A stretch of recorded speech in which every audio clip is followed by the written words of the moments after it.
Gordon Ramsay is a Michelin star chef that at the point of this recording has received over 17 Michelin stars during his career. However, this rib recipe has me a little bit more than concerned.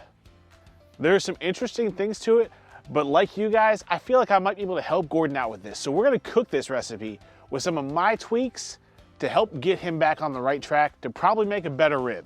Step one for any recipe to make it the best you possibly can is start out with the best meat you can find.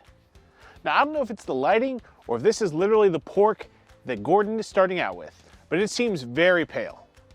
The thing you have to understand with pork is that redder is better. The darker the red of the pork, the higher the pH and the more moisture it holds.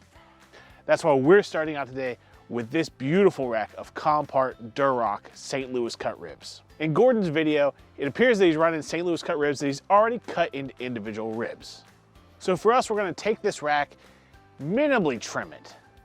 The competition cook in me is screaming. But basically all we're gonna do is take off the very thin edges and the membrane. Maybe just a little bit of hangy meat. But after that, we're going to cut them into individual bones, just like Gordon has. When it comes to seasoning these ribs, there really doesn't seem to be much, which makes sense as we watch this video and we see Gordon's ribs go straight into a pan to pan fry. I understand where he's coming from if you don't have access to any sort of charcoal or wood or pellet cooker. He's trying to quickly generate some color onto these ribs so that they won't just be, like he described, boiled looking ribs, as they're eventually going to go into his oven. However, we don't have that problem. If you're here, you probably have some sort of outdoor cooking apparatus. So let me show you how I would go about this. So as we see the ingredients he does use to season these ribs, it's pretty standard, but he seems to be going for a bit of an Asian flair with the star anise and the ginger and the chili flakes, which I think we can handle. We're gonna do it with some pre-bottled stuff though. Specifically, we're gonna use Cosmos Q Honey Pecan for a couple of reasons. The first is this new formula Cosmo put out has a bit of an licoricey, anisey note at the end of it, so I think we can accomplish that. The other thing is because I'm gonna try to match Gordon's timeline and basically cook these in an hour and a half or less, there's a lot of sugar in this rub, so these will color up very quickly. Where Gordon is doing all of his seasoning in his pan so that he didn't burn them while he was searing them, we're gonna give these a heavy dose before they ever get to the cooker. And once the front is seasoned, I will give Gordon credit. That hit of ginger is quite refreshing when you get it. It also gives you a little bit of a spicy pop too, so we're gonna go ahead and use some ground ginger and add it to the top of these ribs. And since these ribs are individually cut, we're gonna make sure we take advantage of that and season the sides of these ribs as well. Now with the ribs seasoned and sweating, we're gonna go ahead and fire up our Char-Griller Auto Kamado Akorn.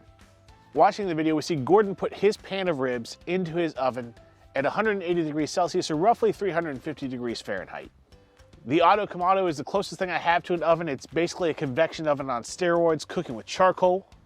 So you know that means we're gonna break out the bag of B&B hickory lump charcoal and our grill gun by Grill Blazer. Of course, if you want your own grill gun by Grill Blazer, there is a 10% discount code down in the description below. But with a good amount of hot coals in the middle, we're gonna go ahead and put our heat diffuser back, a single chunk of hickory wood, and our grill grate. And we're gonna let this cooker come up to 350 degrees Fahrenheit.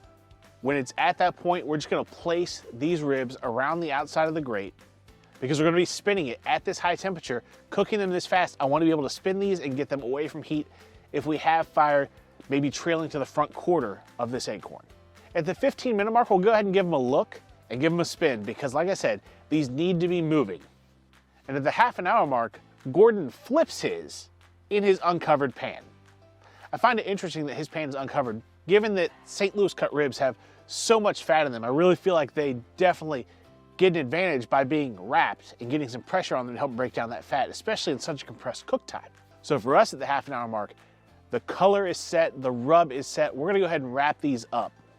Now earlier in the video, we saw Gordon in his pan basically making what I would call a wrap sauce. We saw all of his different ingredients from honey and soy sauce, vinegars. What we are gonna do is wrap these up a lot like you would pork belly burn-ins because they're individual ribs. Which means I'm gonna go down with some parquet butter, some brown sugar, and some honey from actually my dad's farm. We're gonna place these ribs into this foil. It's worth noting here, if you had a foil pan, you could do it in that as well. I just don't have any foil pans handy, so we're gonna wrap it in foil like we would a regular rack of ribs and go back over the top with the same ingredients, except we're gonna add some Cosmos Q sticky Asian rib glaze and a healthy dose of it. Wrap it up tight and put it back on the cooker. Once Gordon's ribs have been in the oven for an hour, he pulls them out, puts them back on a gas fire, and uses that heat to really caramelize that sauce on those ribs.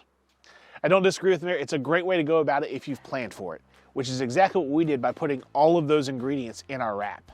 Still cooking at that 350 degrees after half an hour, we've gone past a braise, and our wrap juice is basically at a boil now, thickening as we speak. So what we're gonna do is open up this foil, leave it open, and just roll these ribs around to let that glaze get all over them. And we're gonna leave them in this cooker for an additional 5 to 10 minutes to really caramelize. Now once that's done, apparently the last step in Gordon's recipe is to build a little tower of ribs. So here's our tower of ribs. Well, I'm honestly more of a purist when it comes to barbecue.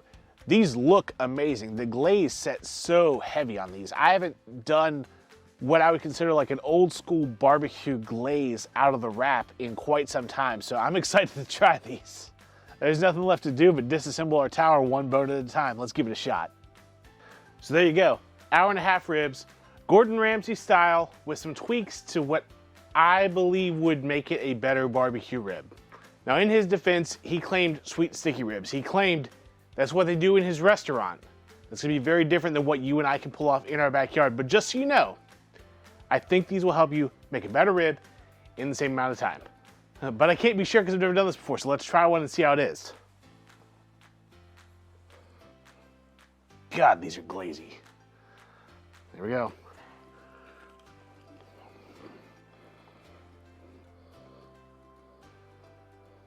This is a candied rib. Now because it didn't have all the time, and we cut them down, I could make a better rib traditionally. But for an hour and a half, these aren't bad at all. These honestly kind of have like an old school barbecue flavor. Like when you think of the chicken we ate when we were kids, in the best of times. When it would come off and it was just super sticky caramelized on there. That's what this is. With that little bit of an Asian sort of flair. So that's how I would improve the Gordon Ramsay rib. You know, start with the highest quality rib you can get. To me, that's a Compart. You saw that thing, you saw the marbling, it's insane. Instead of pan frying it like you did, you know, we can get color on this thing in about the same amount of time on your smoker at a high enough temp. Especially with the right rub, it'll caramelize up super quick. But given my choice, I'd rather have that traditional rib. And again, I'd rather it be a Compart. So meet me over here, let's cook some Compart ribs.